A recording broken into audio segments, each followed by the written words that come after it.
بسم الله الرحمن الرحيم لا حول ولا قوة إلا بالله العلي العظيم الحمد لله رب العالمين وصلى الله على سيدنا ونبينا أبي القاسم المصطفى محمد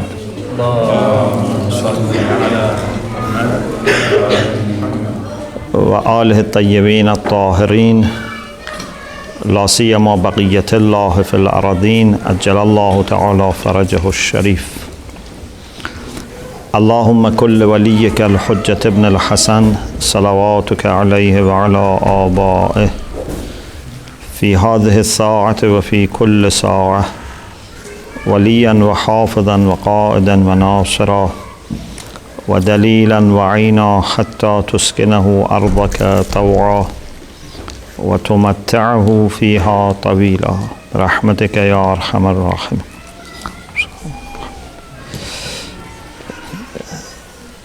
This is our third and last session on social wilayah. So far, alhamdulillah, we managed to study the concept of wilayah and the main elements in wilayah. We compared then the wilayah which exists in the camp of haqq and truth with the wilayah which exists in the camp of falsehood and batil. And then we said that wilayah is a relation that is from top to bottom, from bottom to top, and horizontal. We also said that the wilayah is not repeated by repetition of the people. It's not that for every person we have one wilayah between him or her and the masters. Wilayah is a general relation that connects all mu'mineen with each other and with the masters. So if I am a mu'min, my relation with my brothers and sisters and with my imam and with Allah subhanahu wa ta'ala, all are connected. And there is no way to think that you can just focus on imam or Allah subhanahu wa ta'ala and forget the rest of the members of the community. We said it's like the thread that connects all the seeds of tasbih. It's like an ocean that all drops of water get together, get united. The borders between drops of water go away and they become united.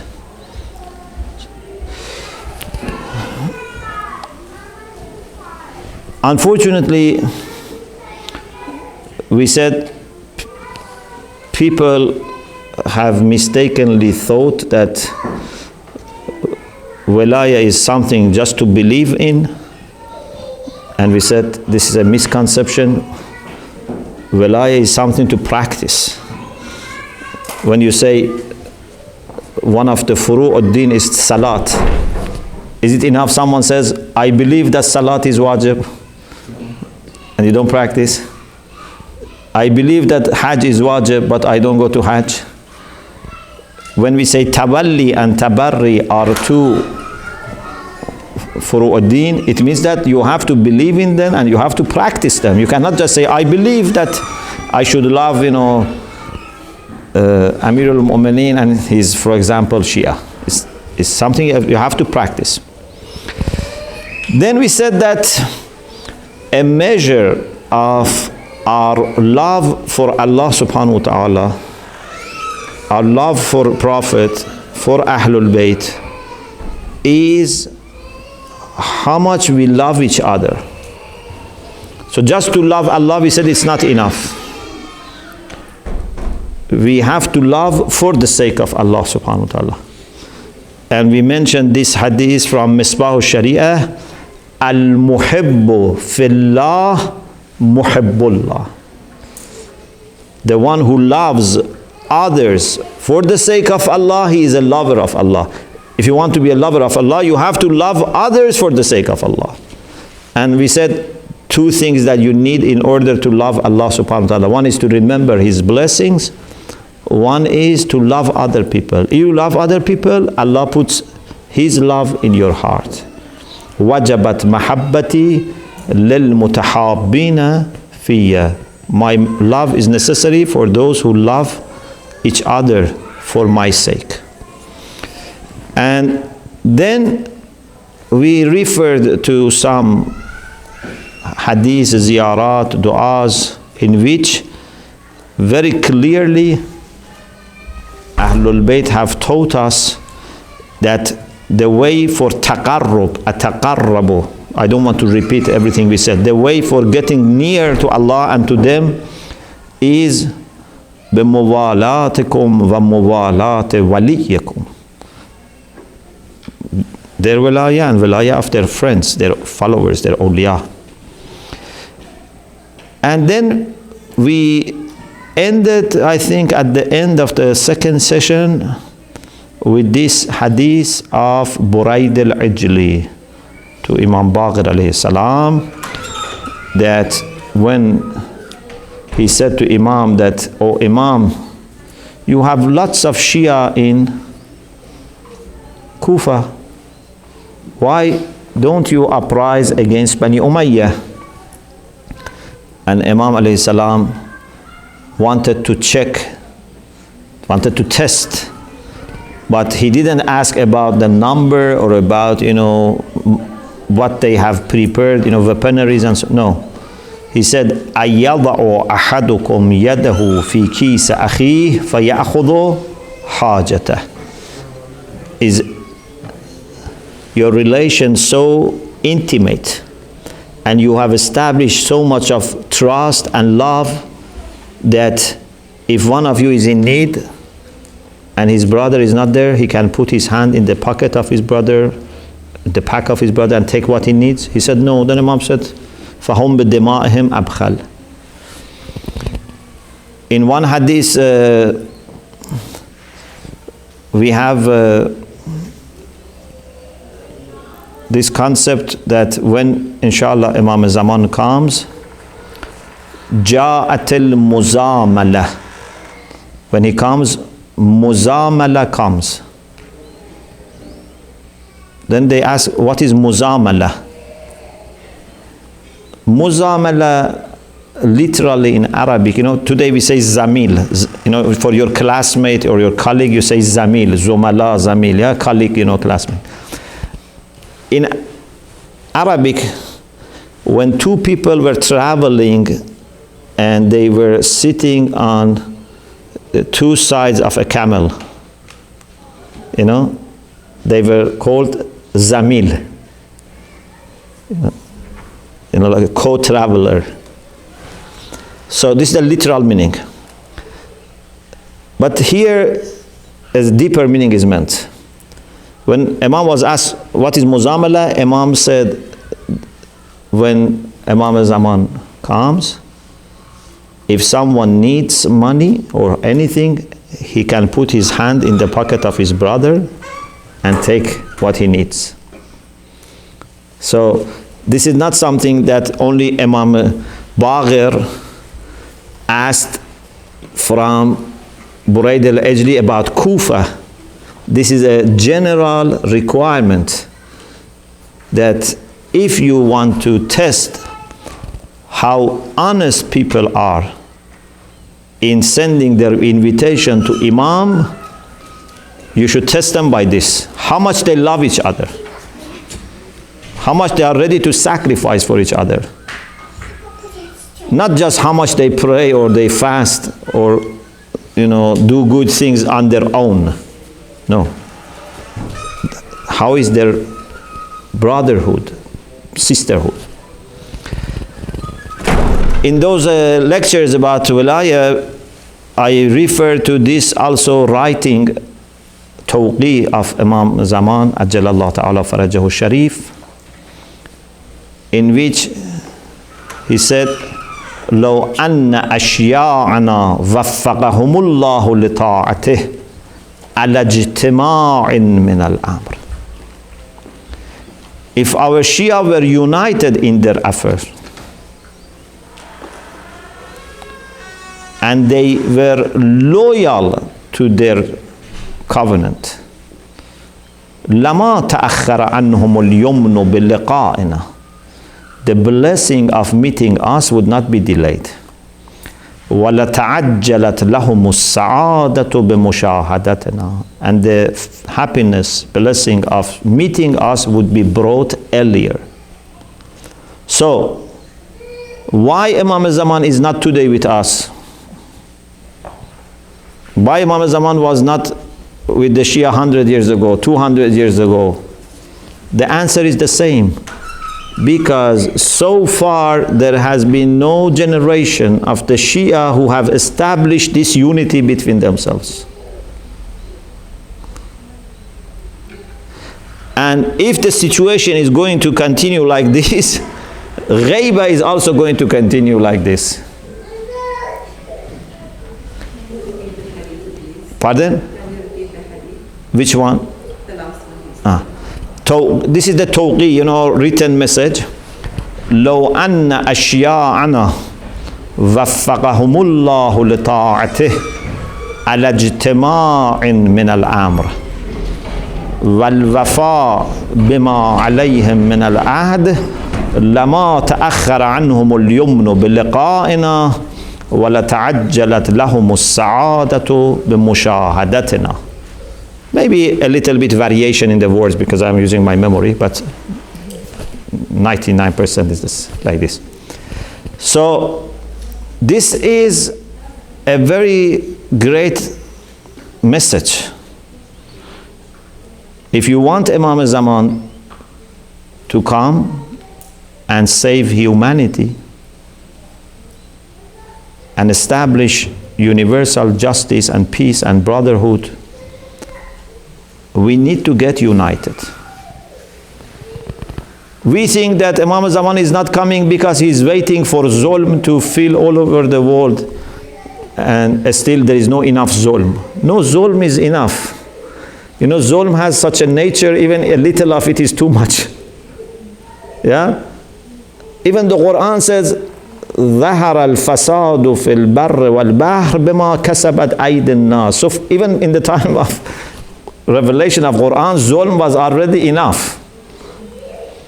The question is, who is going to help Imam in establishing justice? If you are waiting for someone who is going to offer justice,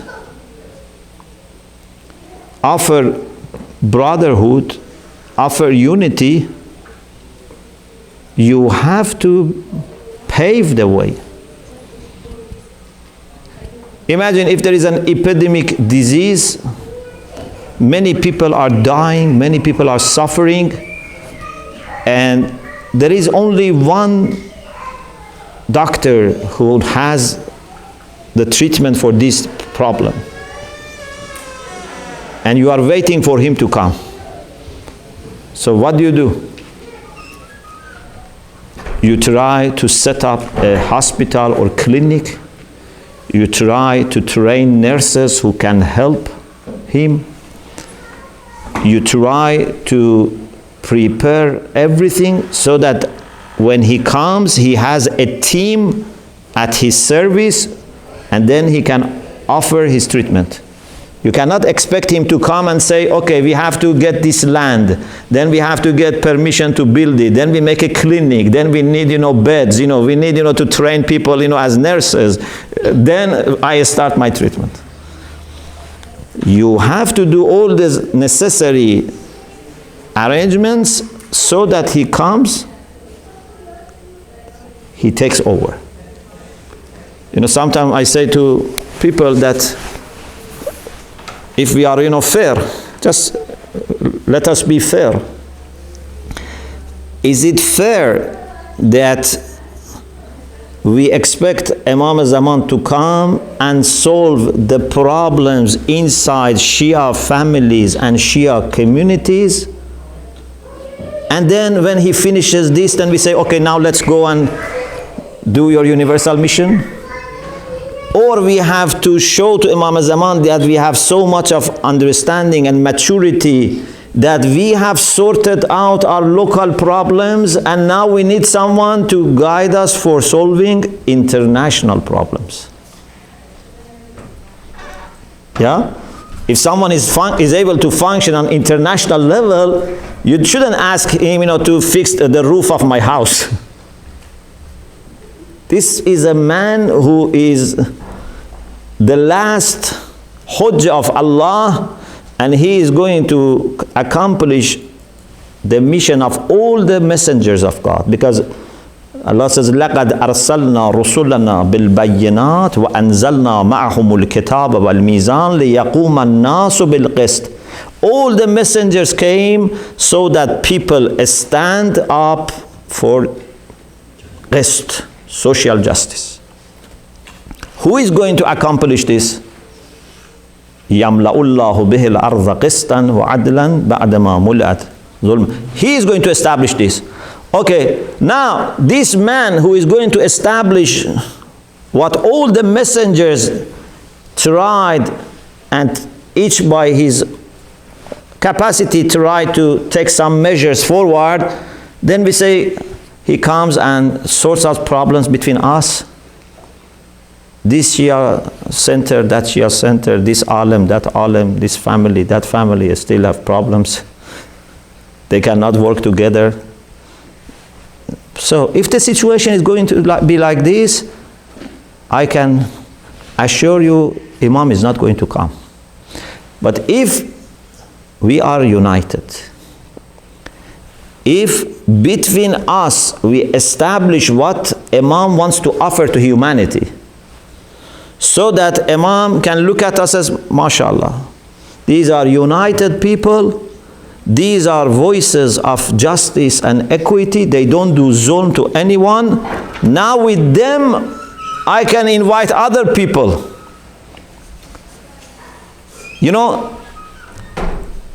Sometimes people may be listening to those who say good things, beautiful words. And after some time they realize that it was not honest. Many people, for example, became communist, Marxist, because they heard good things. After some time, they didn't see reality. Now we reached a point that now people hardly trust anyone. They cannot believe in anything. The only thing that can bring people is when you offer something, you can show them sample. If we are going to tell people we have a way of life that gives everyone honor and dignity and justice and peace, then they tell me, show me where you have established this. Is it just an ideal or it's a reality? I say, please look at my community. We have established this among ourselves. We have observed justice between us and other people. Then when people see that logic plus this example, يَدْخُلُونَ فِي دِينِ اللَّهِ أَفْوَاجًا. But if you just talk and preach, but people look at your community and see you are yourself divided and you have lots of problems, then they say, first, go and solve your problems, then we can think about it. If you say to people, I have a solution for stopping poverty all over the world. Then people say, okay, what about your family? Say, my family are all poor. Then they laugh at me. If your family are all poor, so how can you offer a solution for eradication of poverty in the world? If I say, I want to educate all people of the world. We want to combat, for example, illiteracy. They say, who are your friends and, family members and allies? A bunch of illiterate people. They will laugh at me. So, if Imam Zaman says, I want to offer justice, and then people look at us and say, husband is doing zulm to wife, wife to, husband, in-laws to each other, neighbors, partners, no unity, they laugh at us. So it's better and it's logical that he would not come unless we establish this ourselves, we prove that we are committed. As we said in Dua Nudbeh, we are able to gather around him. Atarana nahuffu bik wa anta ta'ummul mala. So we can be helping him, and then he would be able to function as a leader for humanity. This beautiful hadith of Amirul Mu'minin alayhi salam has to be always remembered about companions of Imam Mahdi. Imam, according to this hadith, says one of their qualities is they have great determination. Determination is very important, especially if you want to do something on a large scale. For sure you are going to face lots of resistance, lots of pressure. You have to be very persistent. In those lectures about aqaid, we said that Allah subhanahu wa ta'ala out of humanity has selected 124,000 prophets. Out of 124,000 prophets, 313 are Rasul. Yeah? So 124,000 Nabi, 313 Rasul. Out of 313, 5 are selected. What are they called? Ulul Azm. Not Ulul Ilm, not Ulul Hikmah. Although they had knowledge, they had hikmah, but Ulul Azm. The key is determination. And when it comes to Adam, Allah says, Lam najid lahu azma. Adam was very good, but he didn't just have determination. So, determination is very important. The companions of Imam Mahdi and those who want to be qualifying themselves to be companions of Imam, they should be determined. The hadith is this. It says, لو هموا بإزالة الجبال الرواسي لأزالوها. If the companions of Imam Mahdi want to move mountains, they move mountains. They are so determined that then when they make a decision, they make impossible things possible. It doesn't mean that they make silly decisions. No, they make decisions after careful assessment. But they are so determined that if they have to make a road in a jungle, they have to, make a tunnel, they can make it. If you tell them, we need, for example, to make a hospital here, a school here, whatever, they do it. لو هموا بإزالة الجبال الرواسي لأزالوها. And then they are so close with each other, so united, that when you look at them, you think they are brought up by the same father and mother. كأنما رباهم أب واحد وأم واحدة.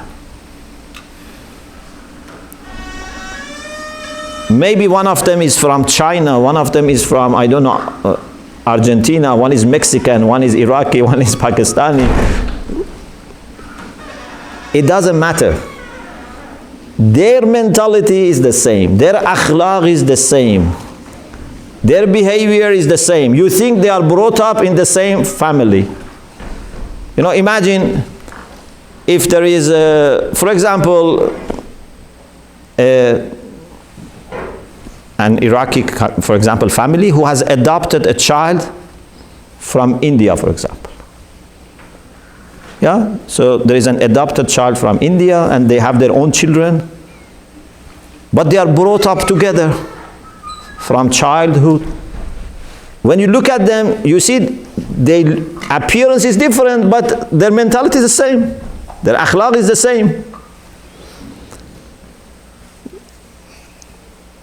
كأنما رباهم أب واحد وأم واحدة قلوبهم مجتمعة بالمحبة والنصيحة. Their hearts are united with love and nasiha. Nasiha means to wish good for each other. And this is possible. It's not an exaggeration. It's possible. You know, we have seen, alhamdulillah, among Shia and also among other communities, that there are people that despite their differences in ethnicity, they are like brothers and sisters from the same family. It's possible, it's not impossible. You can see this in another area, sometimes, you know, in businesses you can see this. That big businesses, if they have, you know, international activities, if you go to any branch of them, they give you the same service, the same treatment. But apart from that, even in religious communities we have. Alhamdulillah, for example, with some Hausa students, you know, we were studying together. We had such thing between us. It didn't matter to us who is from where. We were like brothers. And we have seen this in also some other communities, non-Muslim communities. They have established this.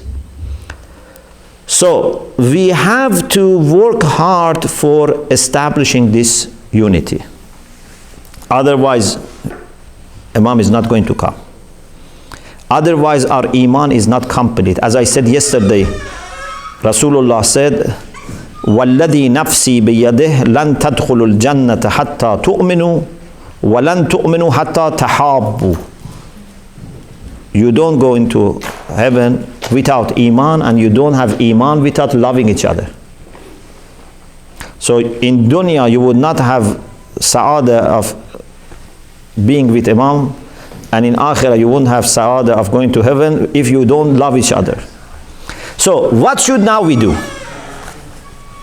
The most difficult part is here now. So far this was something that we didn't pay enough attention, but I hope it's clarified. What should we do now? This is the main thing, and this is the most difficult thing, and this is something for which I don't have ready answer.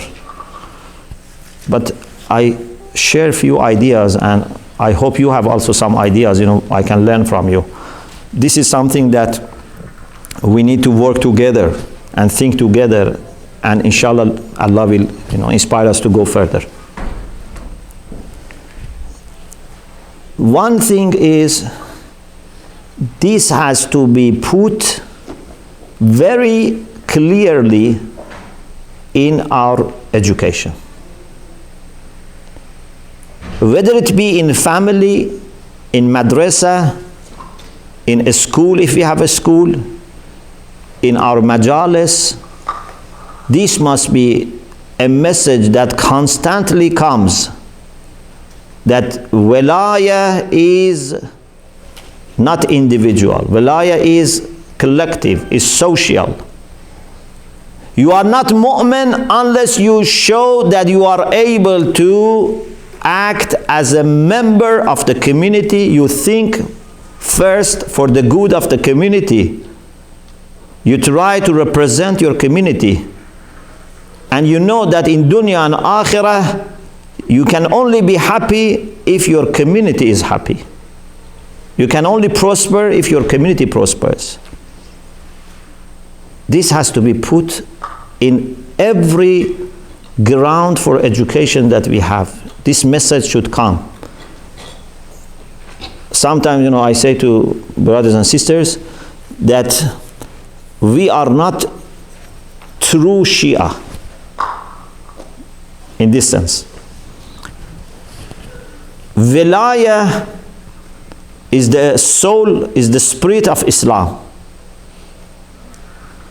Those who are not believers in Wilayah, they have everything. They have all the parts.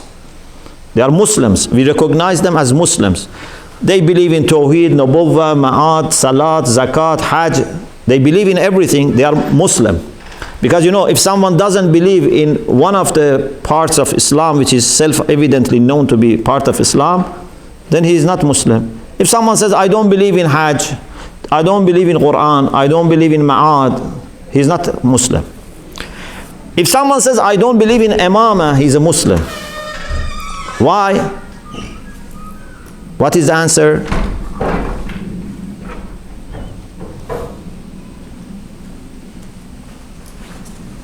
a Muslim but not a Muslim. Pardon? He's a Muslim. Yeah, but why is a Muslim? You still need evidence to prove Muhammad. The Muslim is just like man shahada shahadatayn, like the Ilah from the Yes. Yes, there are two ways to explain this.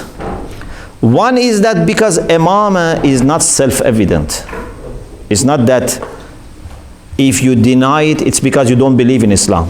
There are many people who maybe they don't know. But there is another way to explain this. And that is, Imamah is not a part like other parts. If you deny any part, you are not Muslim. But Imamah is the spirit.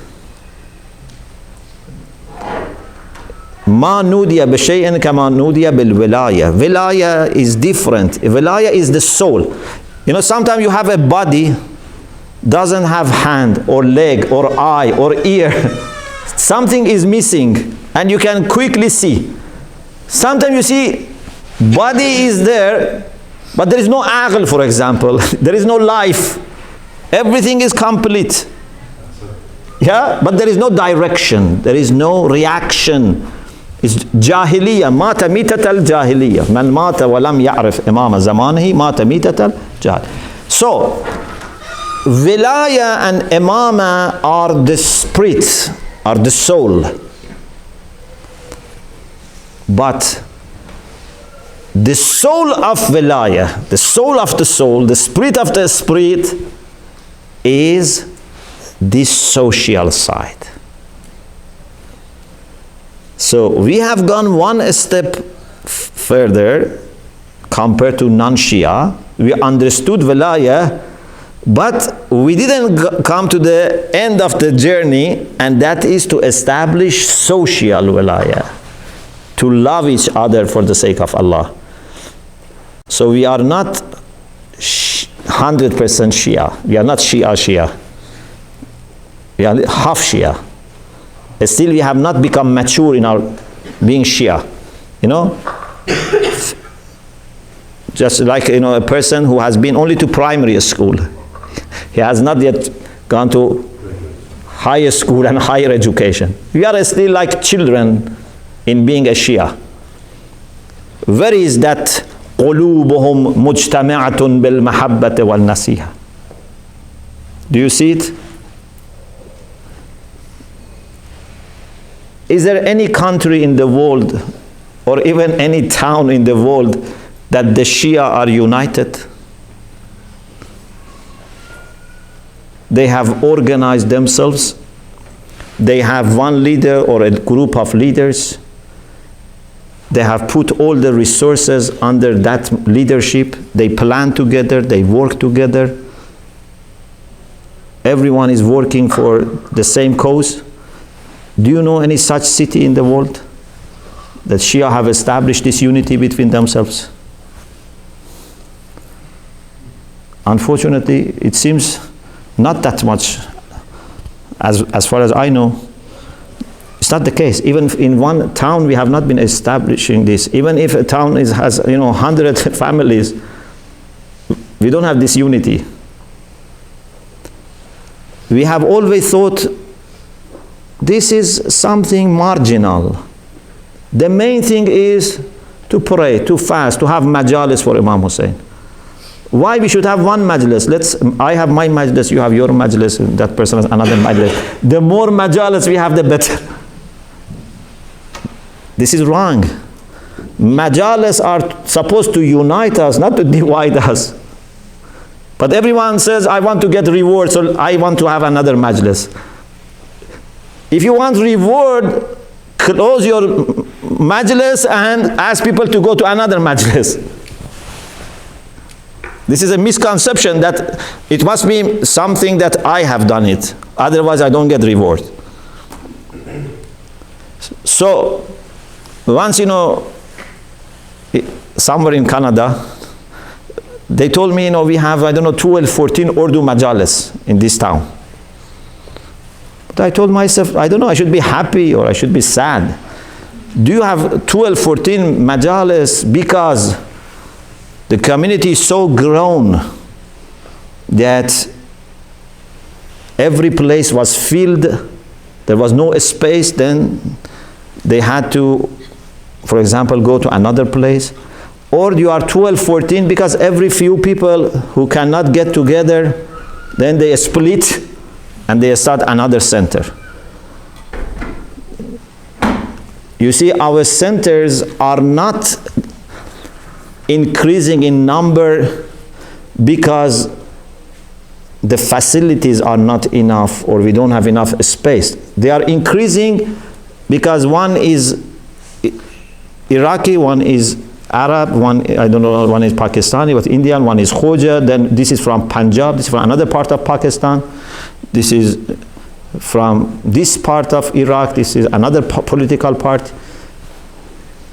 These people, when they serve niyaz, they want to have a spice. These people want to have oil. You know, our food, you know, is not the same. We cannot have, you know, majalis together because food is different. Our children, you know, cannot play together. They don't get along. These are the reasons for opening new centers.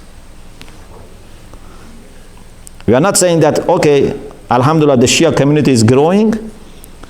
We form one committee and we ask them to give us a strategic plan how we should put our resources so that, for example, all over this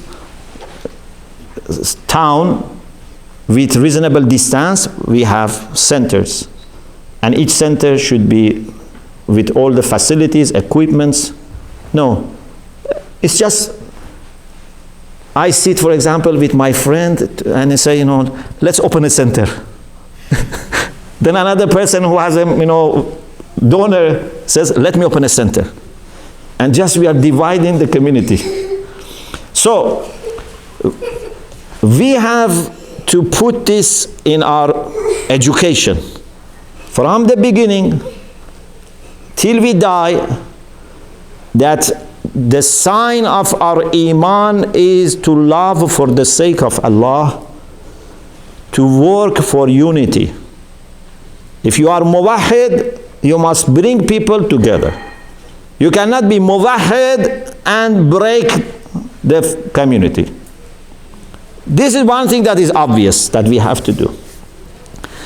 The second thing is, we have to start somewhere.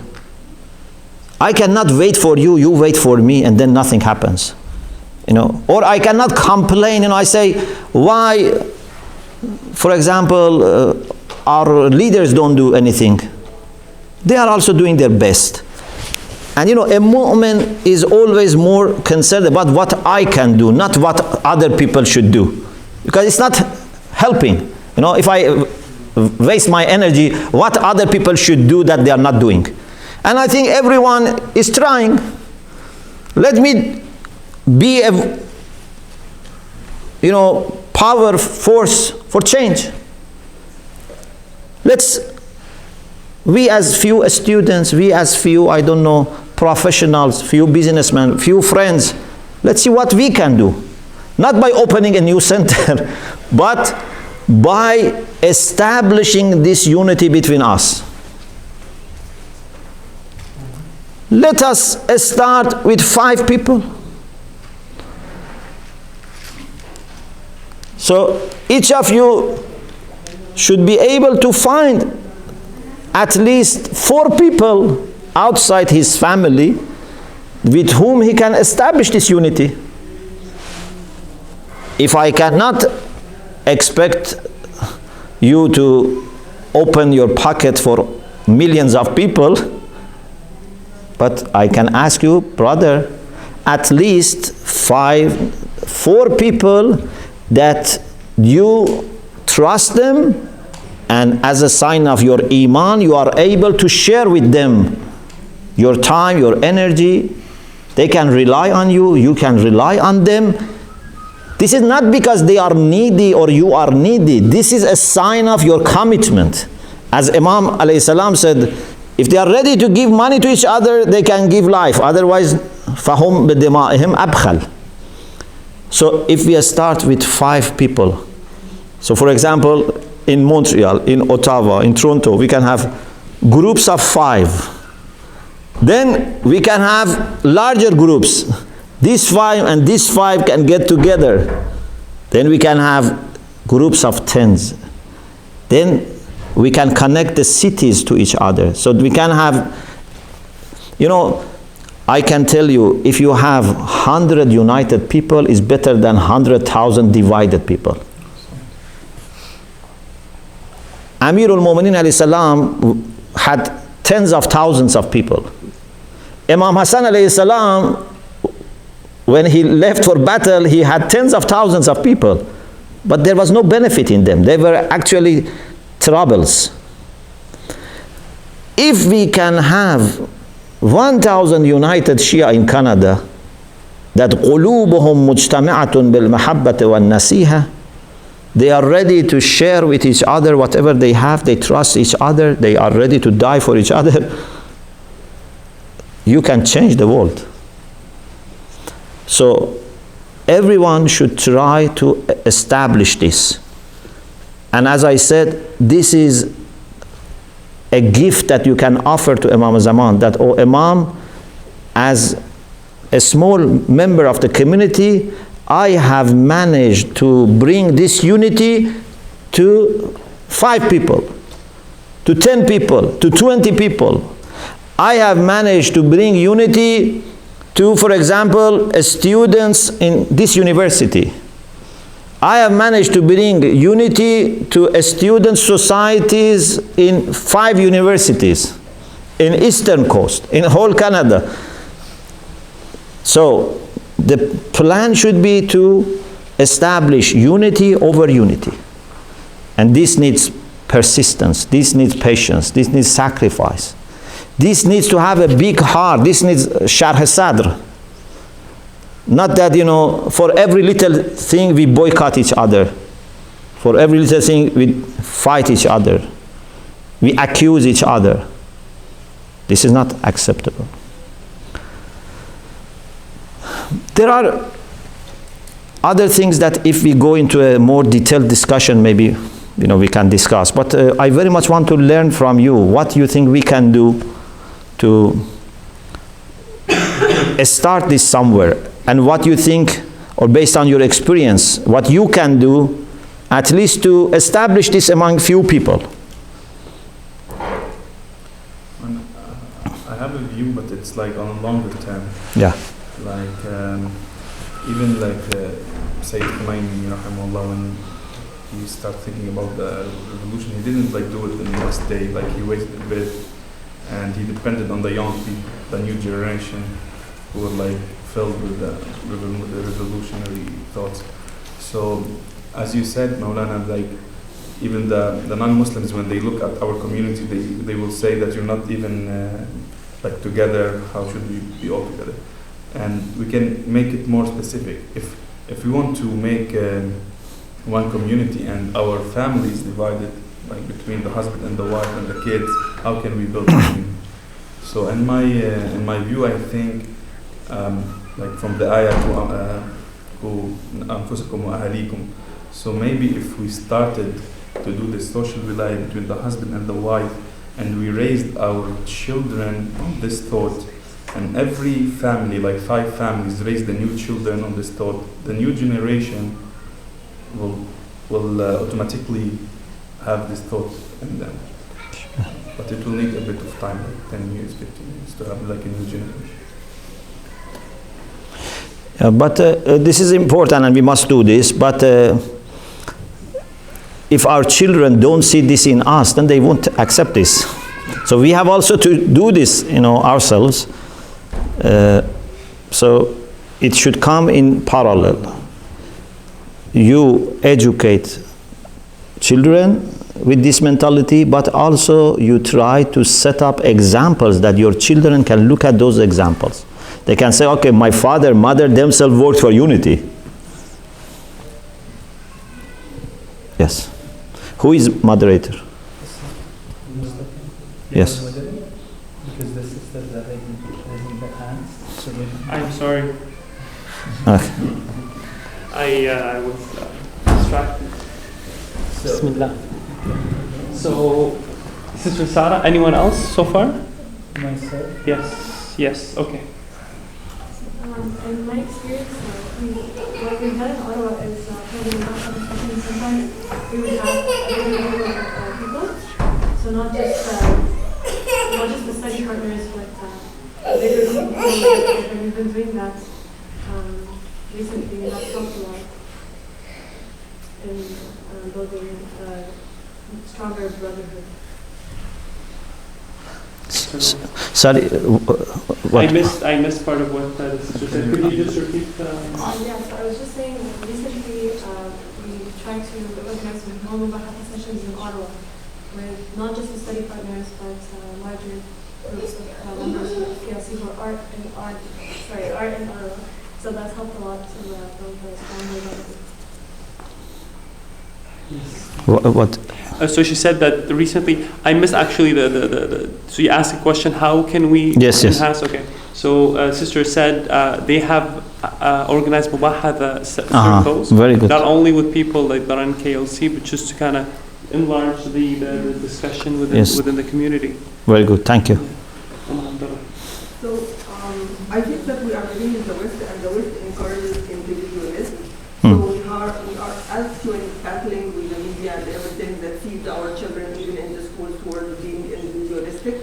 And I remember one of the sisters who converted maybe 10, 15 years ago, when she came to the mosque the first time, her child was like 4 years old, and she asked him, he asked her to go to the washroom. She said, go with my sister.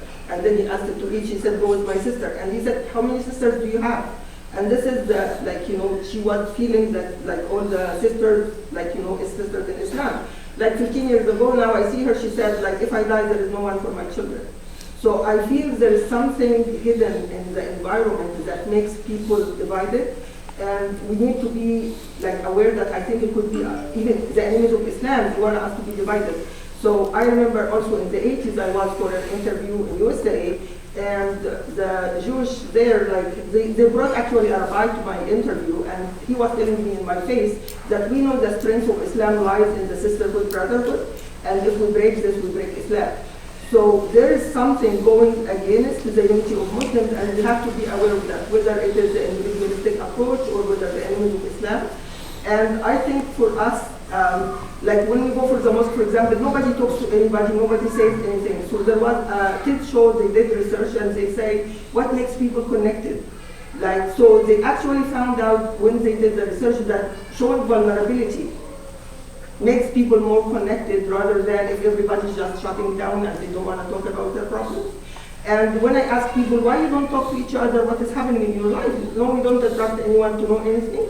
We just sit and say, salam alaikum, alaikum salam, and that's it. And I feel like we need to work on this, we are not even trusting talking. How about trusting with anything else? So I think we need to show some vulnerability, have a little bit of trust, and try to find out how we can counteract the media effect and the Western society trends. And I feel that we don't have any media, we don't have anything to counteract all the messages coming to our children. Because if my child values individualism, and he said, oh, back home you have this collectivistic approach, but here we don't need it, and I don't know what to tell him. So. Yeah, actually, this is the current that individualism is spreading. Few days ago, I had a meeting with some of our brothers who study in Hose in Qom from UK. So one of them asked me, in your experience, what is the greatest challenge? And I am aware of many difficulties that we have, okay? So I'm not unaware of the problems. But I said, in my understanding, although we have many problems, and my heart is full of pain for many problems, but I said the major problem is individualism. This is affecting individuals, family, community. Everything is affected by individualism. This is coming from the media, so we have to counter. It is modern life. Modern life is this, that it's taking individualism even to the houses. Sometimes I say, you see, in the family, people live together, but they are not actually living together. They are just parked next to each other.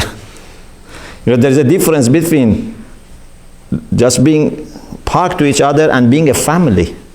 There is no interaction. It's just, you know, like few people who share, you know, house. You know, sometimes students, to make accommodation cheaper, maybe one is, you know, Muslim, one is Christian, you know, they have different ideas, but they share the same house and they pay, you know, together the rent. Our families might become like that. Everyone has his own plans and everyone is ready anytime to leave the family. Husband is ready to run away, wife is ready to run away, children are ready to run away.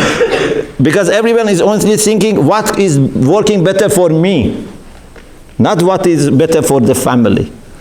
So this stress that we are putting on social wilayah, although it's against the current, but actually this is the solution for many, many problems. It can save our families, it can save our youths, it can save our community. I think if we need more workshops toward, like, you know, encouraging the marriage and family life and connecting people. Yeah, we need more workshop, but also we need to establish this. You know, so if each of you try, at least among the people that you know, that you trust, make this as a, you know, mission for yourself. That I want to establish this at least with 4 families, 5 families, or 5 individuals, that we trust each other, we decide things together, we, you know, support each other. Then inshallah these little, you know, seeds can get together. And if we have workshops, such people can offer workshop. You know, can say, okay, we have established this, and these were the challenges, but we managed to overcome these challenges, and these are the beauties, how we are benefiting, our children are benefiting. Yes. I think we lack acceptance in many things, accepting people the way that they are and just letting them be this way, but also in terms of how much of their love and good attitude they give to us. It's like, because what we're talking about requires a lot of sincerity. Like if I want to have this like social wilayah with someone or mahabba, it has to be sincere, it cannot be just from outside. So when we don't let it develop, because we just said like, okay, this is a particular amount of love I deserve from everyone, and if someone doesn't give it to me, or a group of people doesn't give it to me, or one group doesn't give it to my group, they automatically become enemies. Like we don't just accept it as it is. That's what they can suggest to us, and we can work this way. We can continue, and we can have our attitude to them. It's just that it creates this animosity all the time.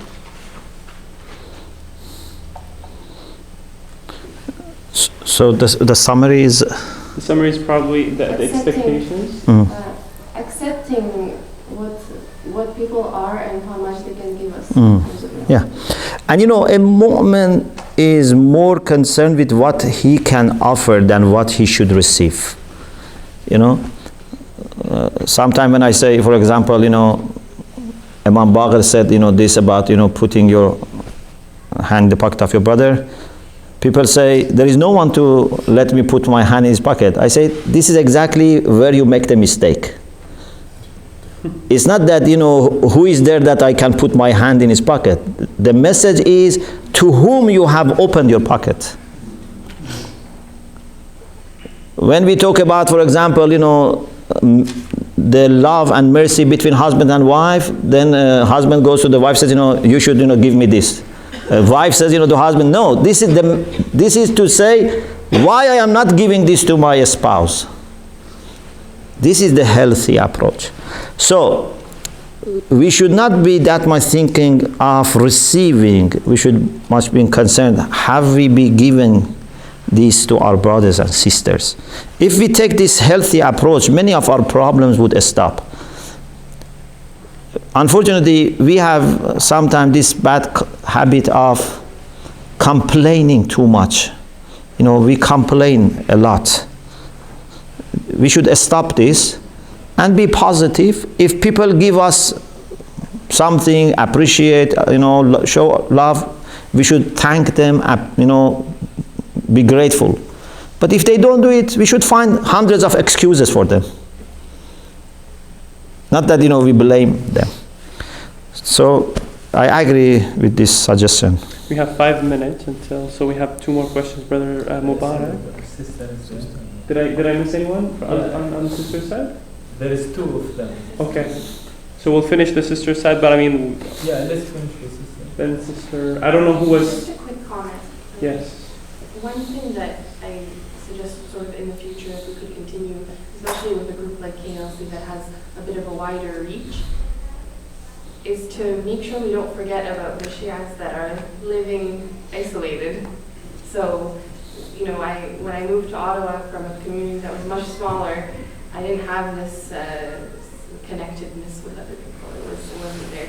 So when I moved, that was one thing I was searching for, and I noticed that the bigger cities, there's a large community. There's many more brothers and sisters that tie together, but then it's sort of siloed. Like it's this group and then that group, and then there's not much reaching out. And when someone new comes in, it may not be the most welcoming because these people have been together for a long time.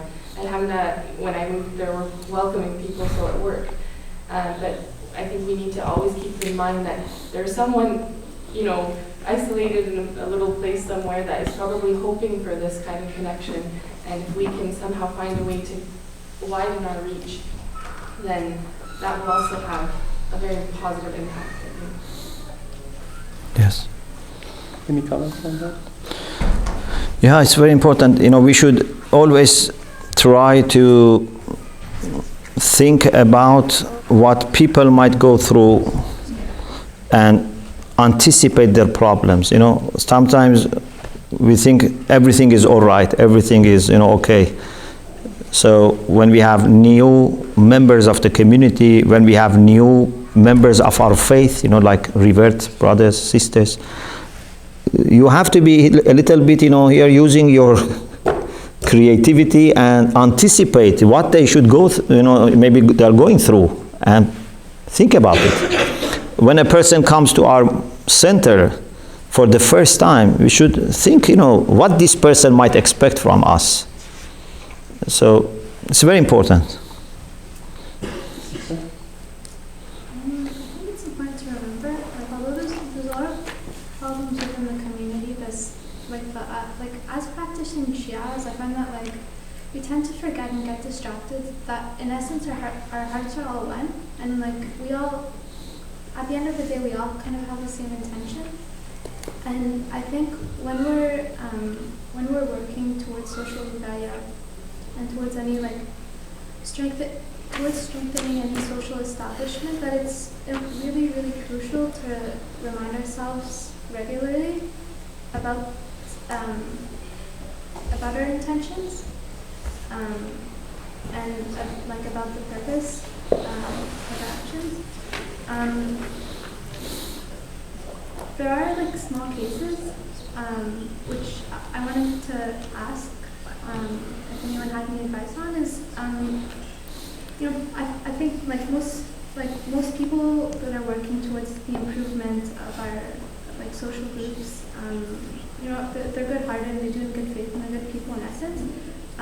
But the issue is, and this is within families and within other establishments, like when some people become arrogant on some issues, or there's like a hint of arrogance or something, and then even something very small, unfortunately, can lead to large separations.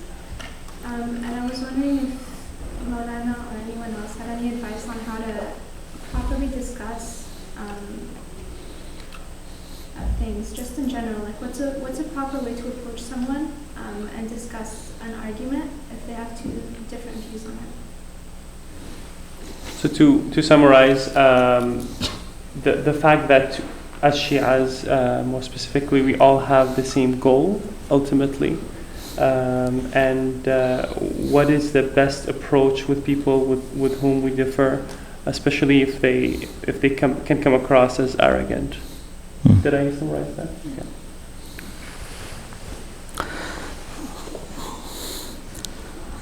First of all,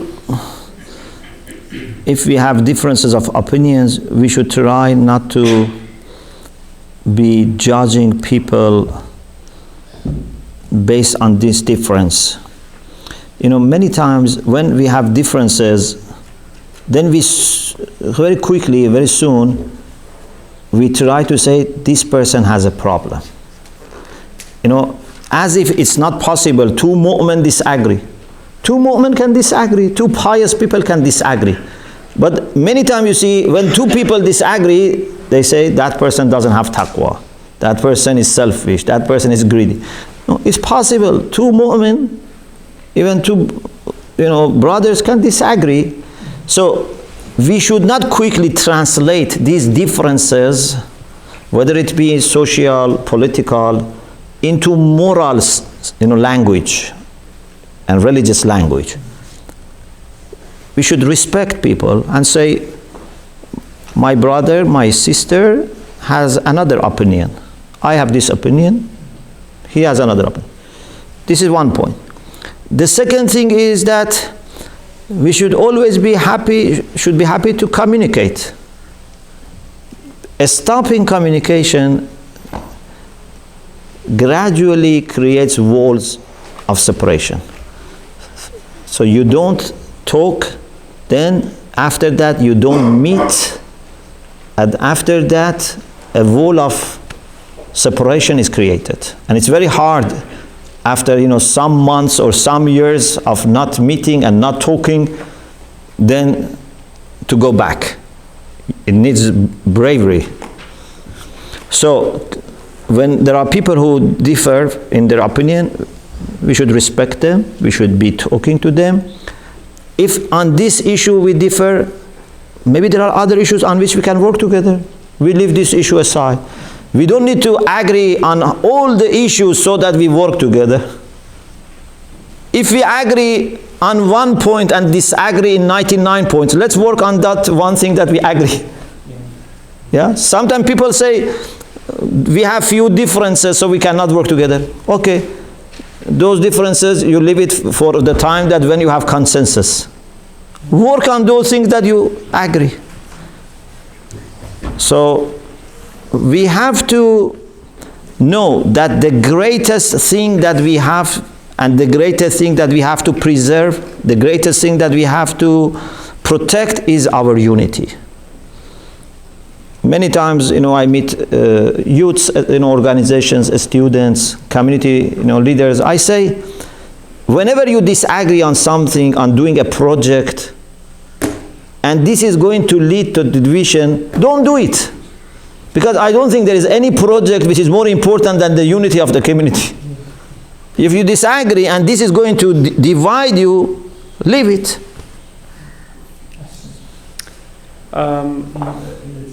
Yeah, so actually we're running late.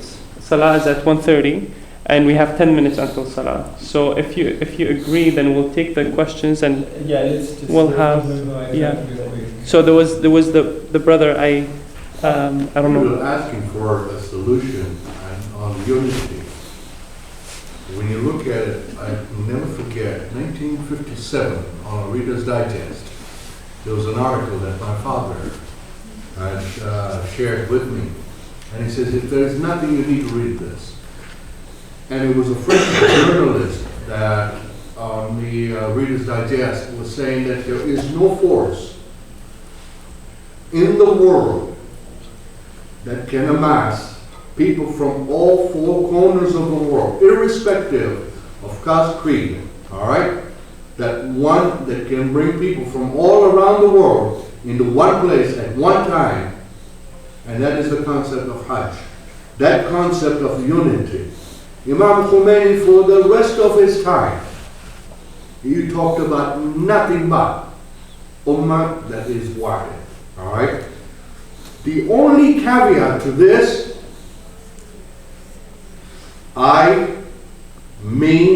myself, have to go out the door. That's it. Bottom line, there is no I, there is no me, there is no myself, it's us. When we start looking, and that us is never possible unless we look at it and leave it all out. It's not about us, it's not about me, it's not what I am doing. When we are connected, and that is only in the spirit of love of Allah subhanahu wa ta'ala, as Rumi has put it to us. Without love, God does not exist. Yes. Awesome. So if you're looking for the concept of to be able to get together and unify, me, and it doesn't matter where you come from. It doesn't matter who your parents are. Just me, and myself have to go out the door. And just in interest in time, we're just going to move to Brother Karim. Thank you. I will just, because we said a lot of very important concerns, but if I want to share something which is like practical solution. I think when I came to Canada 3 years ago, I was introduced to the youth club. It was like established in Ottawa. Like my brother Basil introduced me to this. I think the execs back then, they didn't know the concept of social wilayah, but I think what they were doing is the same thing.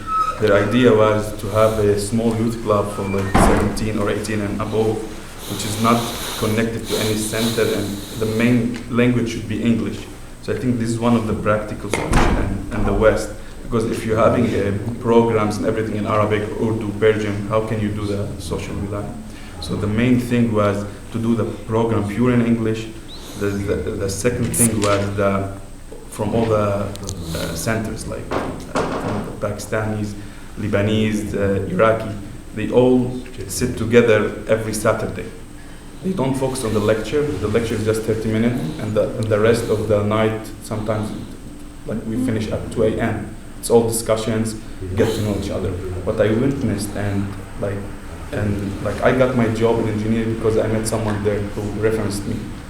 I witnessed people who gave loans to the brothers, and I'm not talking about like $100 loan, like $5,000 and like $6,000, and they are not even rich, but because of the brotherhood.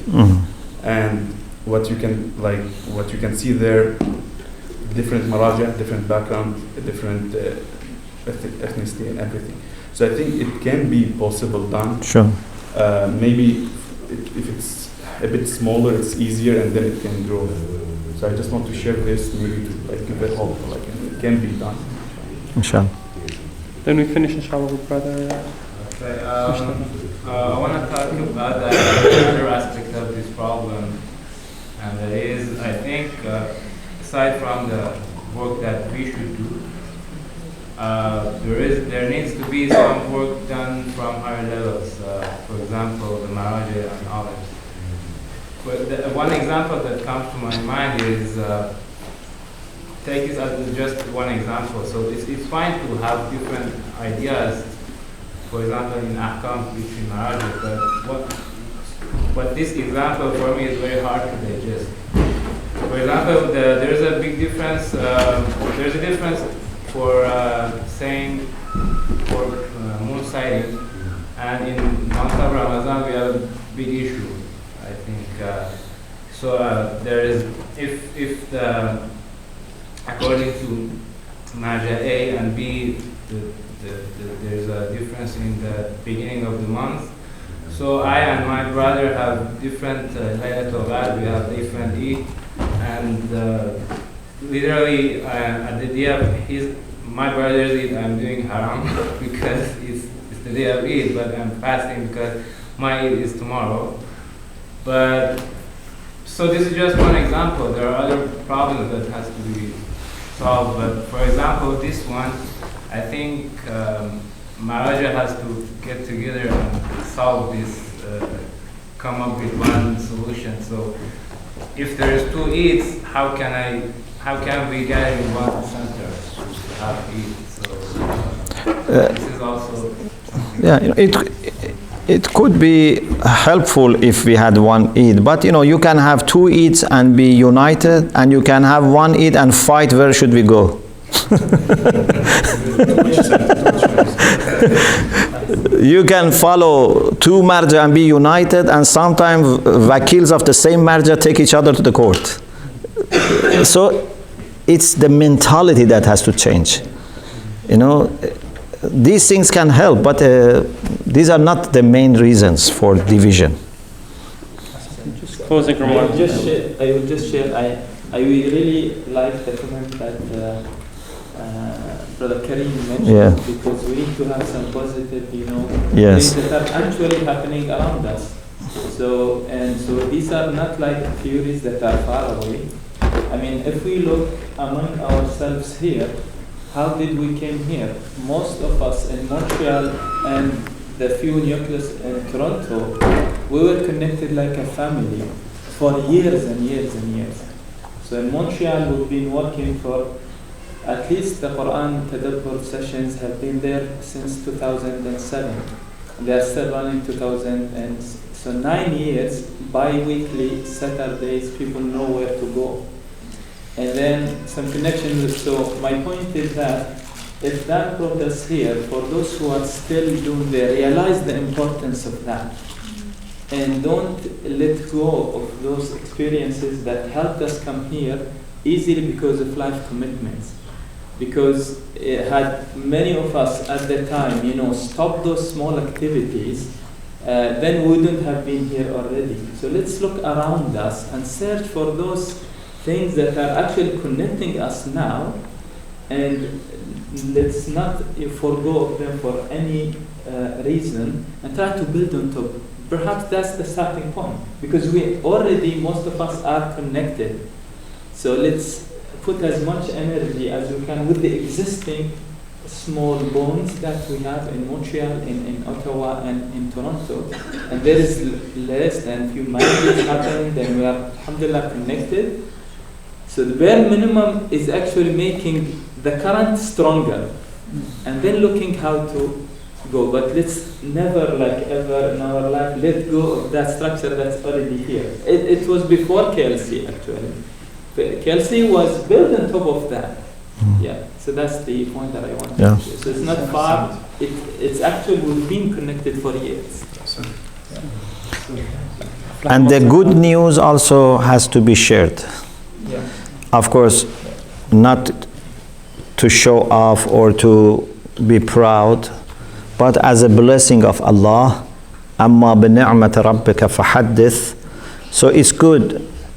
If we spread this good news, then people think that it's possible. Other people have already done it. Inshallah, we can also do it. So it's very important. So maybe, we should have on KLC website somewhere, we can mention these examples. Yeah, that's what the idea. Yeah. اللهم صل على محمد. اللهم صل. صل على محمد. So after Salat, we have